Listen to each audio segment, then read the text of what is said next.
It's impossible to make a breakthrough in closing the demand versus supply gap in a very short time unless you understand what's causing the demand-supply gap. What I do when we look at this in our research lab is I use a very simple approach where we go from a specific problem to a generic problem, from the generic problem to a generic solution, and then from the generic solution back to a specific solution. So let's take a large problem. Let's say you're in a country with an economy that is suffering from two problems. On the one side, there is a dramatic shortage in critical skills needed to grow the economy. At the same time, there's high unemployment. So you have demand and supply gaps in both sides. One where the demand exceeds the supply, the other where the supply exceeds the demand. So how would you go about doing that? So we start off with a specific problem that there's a shortage of some skills and too much of another. That's a generic example of shortages and surpluses in a system. What is the generic cause of that problem? Is that either there's somebody pushing into that supply chain based on some incentive to achieve their own performance, improve their own performance. Or secondly, that there's just practically, it takes a long time to deliver a certain product or service.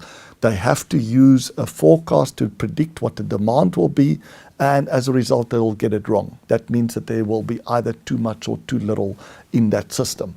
So what is the generic solution for that?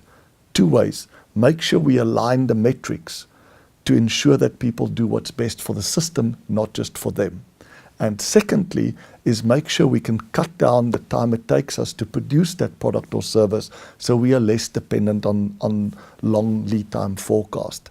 So how do I take that and I translate it back into a specific solution for the crisis in many countries where there's too much of one skill and not enough of another? Is to create, first of all, incentives, provide sponsorships and subsidies for people to go and study for those skills like engineering or mathematics or computer science or data analytics where there's a shortage. And for all those areas where there's already an abundance, where there's already too much, simply don't offer any sponsorships or subsidies for those. People still have the freedom of choice to go and study those, but we shouldn't be incentivizing people to go and do that.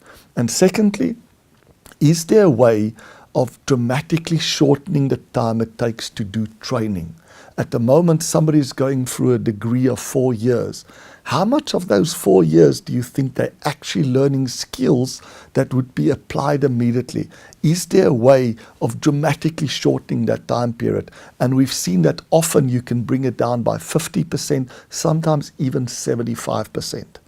That is the way of making a breakthrough in a problem that we thought was impossible to solve, is by thinking in this terms of going from the specific to the generic, and then from the generic back to the specific.